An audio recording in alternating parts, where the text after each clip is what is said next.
and left the supermarket carrying heavy bags of groceries, eager to get home and prepare for a special evening. It was her 40th birthday, and she had planned a cozy dinner with a few close friends. Deep in thought about the evening ahead, she stepped off the sidewalk and onto the parking lot road, unaware of the approaching car. Suddenly, she felt a sharp jolt from behind, sending her tumbling to the ground. Her groceries scattered everywhere, and she let out a startled cry. "Oh my goodness, are you all right? I didn't see you." The driver jumped out of the car, his face pale with worry, and, shaken and rubbing her injured hand, shot back. "You nearly ran me over. Who gave you a driver's license?" The man, clearly distressed, stammered. "You're right. I'm so sorry. I wasn't paying attention. Please let me help you. Can I give you a ride home?" And softened, realizing she hadn't been paying much attention either. "I suppose I should have been more careful too. If you could help me get these bags home, I'd really appreciate it." "My name's Matthew, by the way," the man said with a sheepish smile as he helped gather the scattered groceries, and introduced herself, and on the drive home, they exchanged small talk. Matthew mentioned his struggles as a single father, raising his young daughter alone after his wife left. His question about whether and had children hit a sore spot, though, and gave a brief, polite answer, hiding the sadness of a long unfulfilled dream. When they reached her large, elegant home, and thanked Matthew for the ride and hurried inside to start preparing dinner. As the table filled with delicious dishes, and couldn't help but feel a pang of loneliness. Her husband, Christopher, hadn't answered her calls, as had become the norm lately. Work consumed most of his time, and Anne had grown used to his frequent absences. The doorbell rang, breaking her train of thought. On the screen of the intercom, Anne saw her closest friends, Gwen and Wes, smiling warmly. They had been inseparable since their college years and remained Anne and Christopher's only real friends. "And you look amazing. How do you manage to stay forever 25? Gwen said, embracing her. Wes handed her a stunning bouquet. "Happy birthday, and this is for you." As they entered, Gwen looked around. "Where's Christopher?" "Late again. You know how it is. Work meetings and endless deadlines," and replied with a weak smile. Gwen sighed. "I don't know how you do it, Anne. You're always alone in this big house. Maybe you should get back to work? Wes is looking for a talented architect, and you are the best in our class." And hesitated. "Christopher wouldn't like that. He's always been against me working." Gwen's expression turned stern. "And forgive me, but Christopher is selfish, and you're letting him take advantage of you. He's turned you into a housekeeper while he lives his life the way he wants. You deserve better." And tried to keep the mood light, steering the conversation back to the dinner table. "Come on, let's not dwell on that. Please sit down and enjoy the meal." The dinner was in full swing, with laughter and nostalgic stories filling the room when Christopher finally walked in. He greeted everyone with a forced smile, clearly uninterested in the celebration. "Christopher, it's your wife's birthday. You could have made an effort to be here earlier. And where are the flowers for your beloved?" Gwen couldn't hide her frustration. Christopher shrugged. "I've been swamped with work. I'm sure Wes understands." The tension in the room was palpable as Anne quietly refilled glasses, trying to keep the evening from unraveling. Inside, however, she couldn't help but wonder if Gwen was right. Christopher arrived home late, empty-handed, and casually wished Anne a happy birthday. His excuse for not bringing flowers was that he had been too busy, and tried to smile as she accepted the small jewelry box he handed her. It was a familiar gift. Christopher always opted for jewelry on special occasions, but it felt thoughtless, as though no real effort was behind it. With Christopher's arrival, the mood at the table lifted slightly, though not entirely. Throughout the dinner, his phone buzzed constantly, interrupting conversations and making it clear where his attention truly lay. By the end of the evening, their friends said their goodbyes and left the house, leaving behind a heavy silence. Anne busied herself clearing the table while Christopher remained glued to his phone. She glanced at him, trying to hold back her frustration. Once the cleaning was done, she turned to him, her voice trembling. Christopher, don't you think that even when you're here, your thoughts are somewhere else? Without even looking up, he responded coldly, I'm working. Don't nitpick. And swallowed her emotions, unwilling to push further. I understand, she said softly before retreating to their bedroom, tears brimming in her eyes. Inside the sanctuary of her room, and let her tears flow. The loneliness she felt in her marriage was suffocating. Despite being married, she felt completely isolated, longing for the warmth and support she used to dream of. Her thoughts turned to Gwen's suggestion about going back to work. Maybe having something of her own, something to focus on, would help ease the ache of feeling unwanted. The next morning, Anne awoke early, but Christopher was nowhere to be found. A sinking feeling grew in her chest. Peeking into his office, she saw him asleep on the couch, covered with a jacket. The sight filled her with unease. Something was wrong, something bigger than she had realized. After getting ready, Anne went downstairs, where she found Christopher sitting by the window, staring into the distance with a cup of coffee in his hand. He didn't notice her approach at first, and when she greeted him, he jumped slightly, caught off guard. You've been acting strange lately. And began carefully. Is everything all right? You slept in the office last night. Are you avoiding me? Is there something wrong at work? Her questions tumbled out, fueled by a mix of concern and suspicion. Christopher set his coffee down and turned to face her, his tone disturbingly calm. We need to talk, he said simply, and, bracing herself for the worst, decided to share her own thoughts. I wanted to talk too. I know you won't like it, but I've decided to go back to work, she said firmly, trying to steady her voice. Christopher's response cut like a knife. I've fallen in love with another woman. She's pregnant, and we're expecting a child. His tone was devoid of emotion, as if he were discussing the weather. Anne's world tilted. Her knees buckled, and she barely managed to stay upright. How long has this been going on? She asked, her voice trembling. What difference does it make? If you must know, I found out about the pregnancy yesterday, he replied, his indifference stinging like salt on an open wound. Through her tears and whispered, Thank you for not ruining my birthday. Let's not turn this into a melodrama, Christopher retorted, unmoved by her pain. Do you care at all about my feelings? And cried, her voice rising with anguish. Christopher raised his voice in return. And what about mine? And I'm 40 years old. All my friends have families and children. What do I have? Anne's sorrow turned to anger. How dare you blame me for that? Do you even know how much I've endured? How many doctors I've seen? How many treatments I've gone through?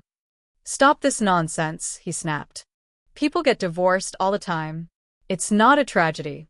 I'm finally going to have a son, and for once, I'll be happy. Tonight, when I get home, we'll discuss the details of the divorce. With that, he grabbed his coat and stormed out, slamming the door behind him, and collapsed onto the floor, sobbing uncontrollably.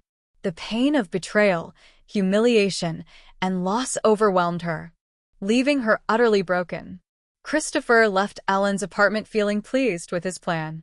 He was determined to move her into his marital home, confident and would leave peacefully. Meanwhile, Anne sat in her favorite chair, the one by the terrace overlooking the garden, clutching a cold cup of tea. She couldn't shake the weight of Christopher's betrayal. The memories of their shared life played in her mind like a cruel film reel. This house had been her sanctuary, the place where they had built dreams together. The thought of leaving it behind, not by choice, but because of Christopher's audacity, filled her with bitterness. Every wall held their shared history, but now, even the walls seemed to close in on her with the betrayal they now bore witness to. When Christopher returned home later that evening, his confidence bordered on arrogance. He found Anne in the same spot where he had left her. The look in her eyes, however, was no longer one of despair but of quiet fury. And he began adopting the calm, patronizing tone he often used when he wanted to appear in control. We need to finalize these arrangements. Did you hear what I said earlier about the apartment? It's a good place, perfect for you. And turned to him, her voice icy. I heard you, loud and clear. But let me tell you something, Christopher. You can take your apartment and live there with your mistress and your lies. This house was built with my sacrifices, my money, and my effort. If you think I'll just walk away, think again. Christopher's expression shifted slightly, but he quickly masked it. Let's not make this harder than it has to be. I told you, the house is under my mother's name. It can't be sold, and it's under a mortgage. There's no point dragging this out. Anne's laugh was sharp, almost a bark. Oh, I see now. This was your plan all along. Convince me to sell my apartment, pour everything I had into this house, and then hide behind your mother's name when the time comes to betray me. You're quite the strategist, Christopher. You agreed to it, Christopher said, shrugging as though her pain was inconsequential. And that's why I'm offering you a solution. The apartment is ready for you. Let's part ways civilly. Civilly? Anne's voice rose as she stood to face him. You abandoned me emotionally long ago. You're throwing me aside as though I'm a guest overstaying their welcome. But let me be very clear. You don't get to decide my fate. Christopher sighed, clearly growing impatient. I'm not here to argue with you. This is for your own good, and it's time for us to move on. Anne stepped closer, her eyes burning with determination. Move on? Oh, Christopher, I will move on. But you will not get away with this unscathed. I'll make sure you understand what it means to answer for your actions. You may think you've won, but life has a way of evening the scales. Christopher rolled his eyes and turned toward the staircase, clearly done with the conversation. Think what you want, Anne. We'll finalize the divorce soon. Don't make it messier than it needs to be. As he disappeared upstairs and sank back into her chair, her anger simmered beneath the surface, no longer raw but focused. This wasn't over. Not by a long shot. For now, she allowed herself a moment to grieve, but deep down, she knew she wouldn't let Christopher walk away from their shared history without facing the consequences of his betrayal, and arrived at her new apartment with a heavy heart, feeling the full weight of the changes in her life. As she opened the door, she was greeted by the emptiness of the unfamiliar space. It was a stark contrast to the warmth of the home she had shared with Christopher, but it symbolized a new beginning. Sitting on the small couch, Anne allowed herself to reflect. The driver's kind words lingered in her mind, slowly replacing her pain with a flicker of hope. She realized that her life wasn't over. It was simply shifting, giving her the opportunity to rewrite her story. Over the next few days, Anne focused on settling in. She hung up curtains, arranged her belongings, and added small touches of warmth to the space. Each act felt like a step toward reclaiming herself. She also began exploring the area around her new home, discovering a cozy cafe nearby and a park where she could clear her mind. One afternoon, as she sipped her coffee and made a decision, it was time to focus on herself, her passions, and her long-forgotten dreams. She reached out to Gwen, who had always believed in her talent as an architect. The two met over lunch, and Gwen enthusiastically introduced Anne to Wes's firm, which was still searching for a skilled architect, and dove into the opportunity, pouring her energy into the work she loved. It wasn't easy at first. Starting fresh in her career after years away was daunting. But with each project she completed, her confidence grew, and so did her reputation. She quickly became a valued member of the team, her creativity and determination shining through. Months passed, and Anne began to feel like herself again, stronger, wiser, and more at peace. She even started attending social events through her new job, meeting people who appreciated her for who she was. Among them was Daniel, a charming and thoughtful man who shared her love for architecture. Their friendship blossomed naturally, and before long, sparks began to fly. One day, as Anne walked through the park, her phone buzzed with a message from Christopher. It was brief, but the tone was unmistakably regretful. "And I made a mistake. Can we talk?" Anne stared at the message for a long moment. The driver's words came back to her. "When that happens, your husband will come back. But will you need him later?" She smiled to herself, knowing the answer. She had found her strength, her purpose, and the beginnings of a new love. Christopher's regret was no longer her burden to carry, and deleted the message and continued walking, her heart light and her eyes focused on the bright future ahead. Matthew drove and home, the familiarity between them making the situation feel less tense despite the unexpected encounter. As they reached Anne's new apartment building, Matthew glanced at her with genuine concern. "Are you sure you're okay?" "That fall looked nasty," he asked, parking the car. "I'll be fine, thank you. Just a couple of bruises," Anne replied, brushing it off with a small smile. "Well, it's late, and you're probably exhausted. But if you ever need anything, I'm just around the corner," Matthew said warmly, and nodded, stepping out of the car. She hadn't expected to see Matthew again, and the coincidence felt oddly comforting. As she entered her apartment, she found herself reflecting on their brief but meaningful interactions.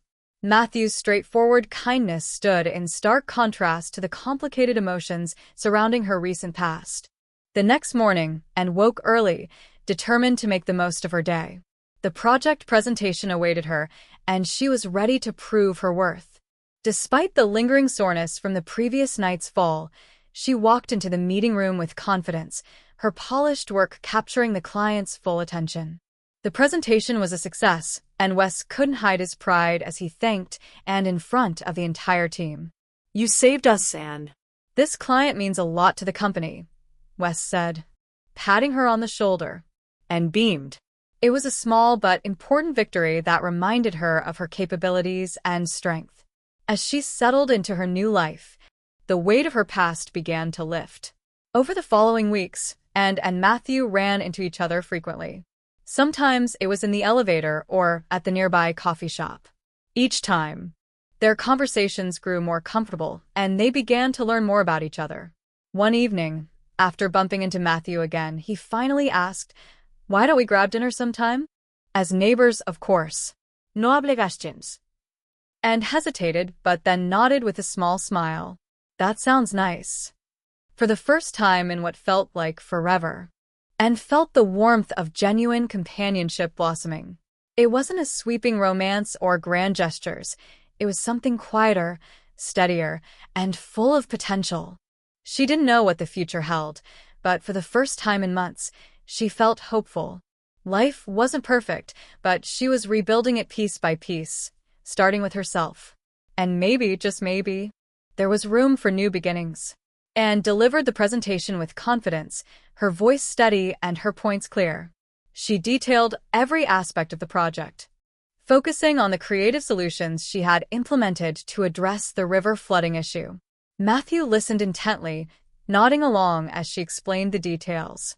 When she finished, there was a moment of silence as Matthew leaned back in his chair, clearly impressed. "And this is extraordinary," he finally said, breaking into a genuine smile. "I can see why Wes has so much faith in you. This project exceeds my expectations. You've thought of everything, down to the smallest detail," and felt a wave of relief wash over her. She had worked tirelessly, and hearing those words made all the effort worthwhile. "Thank you, Matthew. I'm glad it meets your standards." Wes couldn't hide his pride as he chimed in. "And is one of the best. I knew she was the right person for this project." Matthew stood and extended his hand to Anne. "I have no doubt about that now. Let's proceed with the next steps. I'm confident this project is in excellent hands."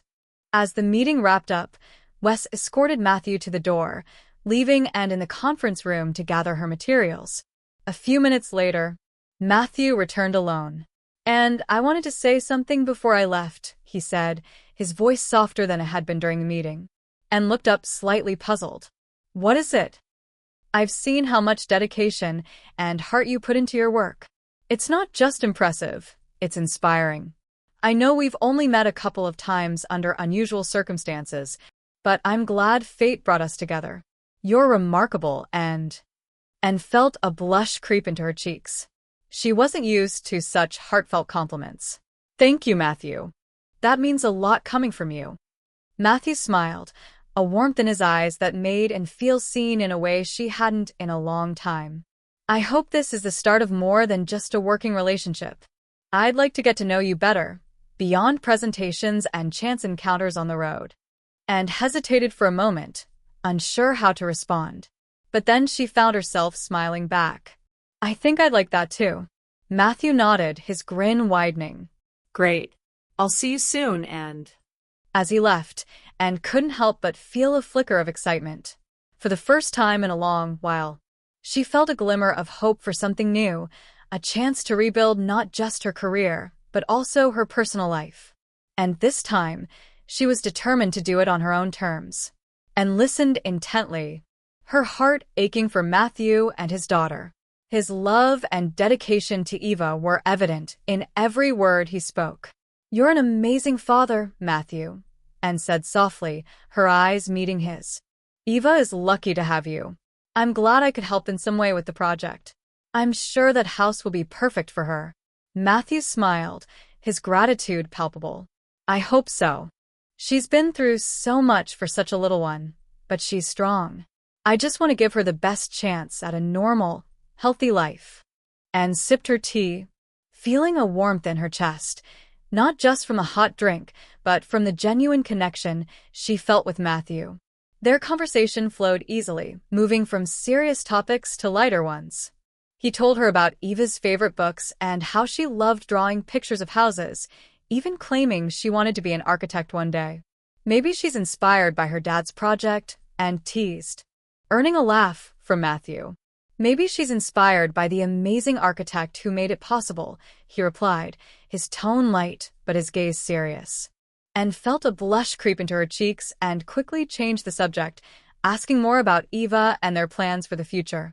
By the time she left, the rain had stopped, and she felt lighter than she had in months.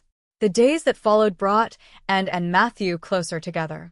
They worked on finalizing the house project, often exchanging ideas late into the evening, and found herself looking forward to their meetings, not just for the work, but for the moments of shared laughter and understanding. One afternoon, after a particularly productive meeting, Matthew surprised Anne by asking her out for coffee. It's not work-related, I promise, he said with a smile. Just two neighbors getting to know each other better. And hesitated for a moment, but then agreed. I'd like that. Their coffee date turned into a long walk through the city, sharing stories about their pasts, their struggles, and their hopes. And realized how much she enjoyed Matthew's company and how his presence made her feel appreciated in a way she hadn't felt in years. As the house project neared completion, Matthew invited Anne to visit the site. Seeing the structure take shape, with the river glistening nearby, was a proud moment for both of them. This is going to be a wonderful home, Anne said, imagining Eva running around the yard. Thanks to you, Matthew said, his voice filled with gratitude. I couldn't have done this without you, and their bond grew stronger with each passing day. Anne found herself spending more time with Eva, who adored her. The little girl would excitedly show Anne her drawings and beg her to stay for dinner. One evening, as they sat together watching Eva sketch yet another house, Matthew took Anne's hand. I never thought I'd feel this way again after everything, but you've brought so much light into my life, and I know it's soon, but I care about you deeply. And looked at him, her heart full. I care about you too, Matthew. And Eva, she's such a special little girl. I'd be honored to be part of your lives. If you'll have me. Matthew smiled, his eyes shining. Nothing would make us happier. Months later, the house by the river was complete. Eva's health improved in the fresh air, and her laughter filled the halls of their new home. And Matthew and Eva became a family, building a future filled with love, support, and hope. And life had come full circle. What began as heartbreak and betrayal turned into a chance to rediscover her strength, find love again, and create a home where she truly belonged. And found herself blending effortlessly into Matthew and Eva's world. It was as though the three of them were puzzle pieces that fit together perfectly. Each passing day brought them closer, filling Anne's once lonely life with warmth, laughter, and a sense of belonging she hadn't felt in years. Matthew admired Anne's kindness and resilience, qualities he saw shining brighter with every interaction. and admired Matthew's dedication as a father and his ability to juggle so much while staying optimistic. And Eva? She had simply fallen in love with Anne, declaring her the best friend ever to anyone who would listen. One crisp autumn evening, Matthew invited Anne and Eva to visit the plot of land where his dream home would soon stand, and watched as Eva ran around the grassy expanse, giggling and pointing at imaginary rooms. "This is where the living room will be," Eva exclaimed, spinning in a circle. "And this is my room," Anne laughed. "Your room seems enormous, Eva. Are you planning on fitting a castle in there?" "Maybe," Eva said with a mischievous grin. Matthew stood beside Anne, his expression thoughtful. "Seeing her so happy makes everything worthwhile," he said quietly, and looked at him, her heart swelling. "You've created such a beautiful life for her, Matthew. She's so lucky to have you." Matthew turned to Anne, his gaze steady. "I think we're both lucky to have you in our lives." For a moment, they simply stood there, the autumn breeze weaving around them, carrying the unspoken possibilities of a future they both dared to hope for. As weeks turned into months, their bond grew even stronger. Anne and Matthew fell into an easy rhythm, their lives intertwined in a way that felt natural and comforting. Eva often referred to Anne as her second favorite person, right after her dad. One evening, after tucking Eva into bed, Matthew and Anne sat on the couch, sipping tea. The room was quiet except for the soft hum of a heater. Matthew cleared his throat, his nervousness evident. "And," he began, "I've been meaning to ask you something." And set down her tea, her heart skipping a beat. "What is it?" Matthew took a deep breath. "You've become such an important part of Eva's life and mine. I can't imagine a day without you. I know it's soon, and I don't want to rush anything, but do you think there's a chance we could build something together? Not just a friendship, but more?" Anne's eyes welled with tears. She had been hoping for this moment, but hadn't dared to expect it so soon. "Matthew, I feel the same way. You and Eva have brought so much joy into my life. I'd love nothing more than to be part of your family." From that moment, Matthew and Eva began building their lives together with intention. They supported each other through challenges and celebrated victories, big and small, and introduced Eva to her friends Gwen and Wes, who quickly became like extended family. Months later, standing on the porch of their newly finished home by the river, Matthew and Eva shared a quiet moment together. "Welcome home," Matthew said, wrapping an arm around and holding Eva's hand. It felt like her life had come full circle. After so much heartbreak, she had found a place where she belonged, a family who loved her unconditionally, a home filled with laughter and love, and a future brighter than she had ever imagined. Anne left Wes's office with a renewed sense of purpose. As she walked through the office hallways, her colleagues greeted her warmly, and the friendly atmosphere buoyed her spirits. Life had taught her harsh lessons, but she was determined to move forward with grace and strength. Later that evening, Anne stopped by the store to pick up the gift she and Matthew had chosen together, a beautiful, handcrafted dollhouse for Eva's birthday.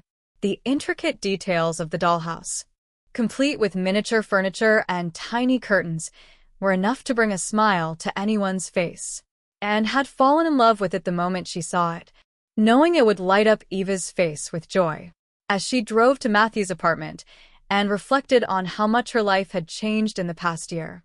From heartbreak and betrayal to finding genuine connections, she had grown stronger and more self-assured. The warmth she felt for Matthew and Eva filled her with hope for the future.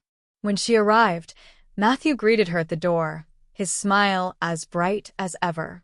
"You're right on time," he said, taking the dollhouse box from her hands. "Eva's been talking about you all day. She's so excited for her little party." "I wouldn't miss it for the world," Anne replied, stepping inside. The apartment was cozy and filled with laughter. Eva ran over, her face lighting up when she saw Anne. "You're here," Eva exclaimed, wrapping her arms around her, and knelt to hug the little girl, feeling a warmth that went straight to her heart. Of course I'm here, birthday girl. And we have something special for you. And said, gesturing to Matthew, who revealed the dollhouse. Eva squealed in delight, clapping her hands. It's perfect. Thank you so much, and Daddy. As the evening unfolded, the three of them celebrated with cake, games, and laughter, and felt more at home with Matthew and Eva than she ever had before. After Eva had gone to bed, exhausted from all the excitement, Matthew turned to and, "You make everything better, you know that," he said softly. And blushed. "I just want to be here for you and Eva. You've both become so important to me." Matthew reached for her hand. "And you've become important to us. More than I can say." In that moment, and realized she wasn't just finding herself again, she was building a new life filled with love, hope, and the promise of a brighter future. Anne's initial reaction was shock. Seeing Christopher again was the last thing she had expected, especially on such a happy day. But the disbelief in his eyes gave her an odd sense of empowerment. She was no longer the broken woman he had left behind. "Yes, Christopher. Life goes on, and thankfully, mine turned out for the better," and said calmly, her hand instinctively resting on her belly. Christopher's face shifted, his confident smirk faltering. "You're happy, then?" he asked hesitantly, almost as though he didn't want to hear the answer. "More than I ever thought possible," Anne replied. "Matthew and I are building the kind of life I always dreamed of, one filled with love, trust, and family. Something I never had with you." Christopher's expression darkened as he tried to mask his discomfort. "Well, I'm happy for you," he said stiffly, though his voice lacked sincerity, and smiled politely, but didn't let the moment linger. "Goodbye, Christopher. I hope you found what you were looking for. But if you haven't, well, that's on you." Before he could respond, Anne turned and walked away, her head held high. As she left the mall and returned to Gwen's home, her heart was lighter. The encounter with Christopher had shown her just how far she'd come and how much she had gained. Later that evening, when Matthew returned home and told him about the meeting, Christopher looked completely stunned when he saw me pregnant and said with a laugh, "I think he expected me to stay stuck in the past forever." Matthew wrapped his arms around her, pulling her close. "I'm glad you showed him how strong you've become. You're incredible, and I'm lucky to have you by my side." And smiled, leaning into Matthew's embrace. "We're lucky to have each other. And soon, we'll have even more love to share with our little one." Together, they stood in the kitchen, Eva happily playing nearby, and the warmth of their shared love filled the room. The hardships of the past were behind them, and their future was brighter than ever. Christopher felt a storm of emotions brewing within him: anger, betrayal, and humiliation, all mingled with a sinking realization that he had likely been played. He sat in his car, gripping the steering wheel until his knuckles turned white. How could this have happened? And why had he been so blind to it all? The man Ellen was with didn't look unfamiliar to Christopher. He remembered seeing him in a photo on Ellen's social media account, a so-called family friend. It all started to make sense. Ellen and the man, along with Christopher's son, went to a nearby park. Christopher followed them carefully, parking a short distance away to observe. They seemed carefree, like a family without a care in the world. His mind raced. Was this man the reason for Ellen's coldness? Was she leading a double life while draining me financially? When Ellen returned home later that evening, Christopher was waiting for her in the living room, his jaw tight and his temper barely contained. "Where were you all day, Ellen?" he asked, his voice dangerously calm. "Oh, "Just running errands and spending time with our son," she replied nonchalantly, not meeting his eyes. "Errands? Is that what you call meeting another man?" Christopher's voice rose as he stood up. His fists clenched. Ellen froze, her face going pale. What are you talking about?" "I saw you, Ellen. I saw everything." who is he?" "And don't even think about lying to me," Christopher demanded, his voice shaking with both anger and desperation. Ellen hesitated for a moment before crossing her arms defiantly. "Fine." "You want the truth? He's my ex. And he's been helping me out. He's the one who's really there for me, Christopher, emotionally and financially. What have you done besides work all the time and throw money at me? Christopher felt as though the ground had been pulled out from under him. You used me, he whispered, his voice low and filled with bitterness. You took everything I gave you and used it to live a lie. And what about you? Ellen shot back. Do you think I don't know about your ex-wife? About how you still think about her? You talk in your sleep, Christopher. And this and that. Maybe I wasn't the only one pretending. Christopher stood in silence, her words cutting deeper than he cared to admit.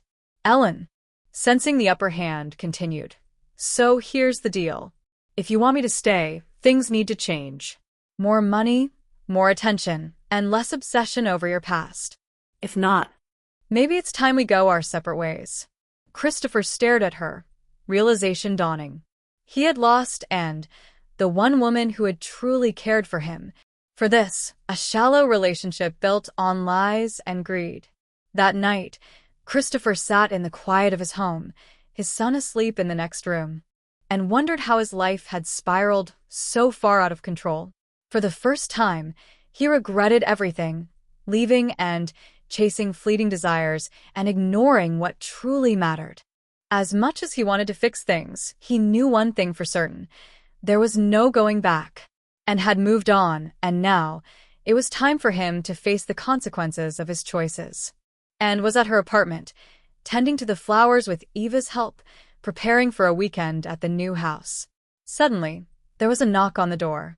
Eva, ever eager, ran to the door and asked, "Who's there?" but quickly called for and when a stranger responded, and peeked through the peephole and froze.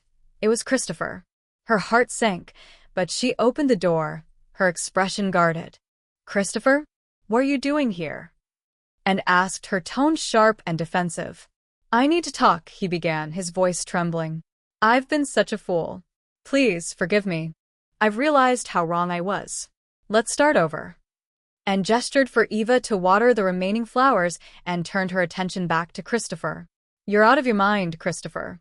I've moved on. I have a life now, a real family. I'm expecting a child with the man I love. You should go," she said firmly.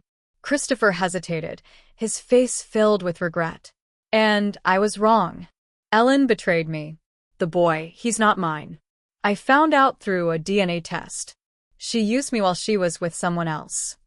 Anne's expression didn't waver. "Christopher, you destroyed everything we built. I was loyal to you, but you turned your back on me. You chose your path, and now you face the consequences. Leave and don't come back." As Christopher stood there, defeated, Matthew entered the apartment. His calm yet protective presence filled the room. "And you and Eva were gone a while, so I came to check," Matthew said before noticing Christopher. His tone grew cold. "And what are you doing here?" Christopher tried to defend himself. "I have a right. This was my apartment once." Matthew didn't back down. "This apartment belongs to my wife. And only her. You've lost any rights to her life long ago." And placed a reassuring hand on Matthew's arm. "It's over, Christopher. Please leave." Realizing there was no more to say, Christopher turned to go. At the door, he looked back one last time. "Take care of her," he said to Matthew. "There's no one like..." And Matthew wrapped an arm around and shoulders. "Don't worry. I won't make the same mistakes," he replied. Christopher walked away, his shoulders slumped, while Anne and Matthew stood together, united and unwavering. The following days were filled with warmth and joy as Anne, Matthew, and Eva spent time at their new home. The family grew closer, and their love deepened. 3 years later, Anne and Matthew hosted a barbecue by the river. Wes and Matthew manned the grill while Eva and Tommy helped Anne's little boy learn to ride his tricycle. And Gwen sat nearby, watching the scene unfold. "Sometimes I look at them and can't believe how happy I am," Anne said softly. "You deserve this," and Gwen replied warmly. "You've found a love that brings out the best in you." Anne smiled. "Matthew is everything I could have hoped for and more. I feel like I'm living a dream." Matthew called over. The food's ready. Come eat while it's hot. And Gwen joined the rest of the group, laughter and joy surrounding them, and glanced back at the journey that had brought her here, and for the first time, she felt only gratitude. She had found her happiness, and she wasn't looking back.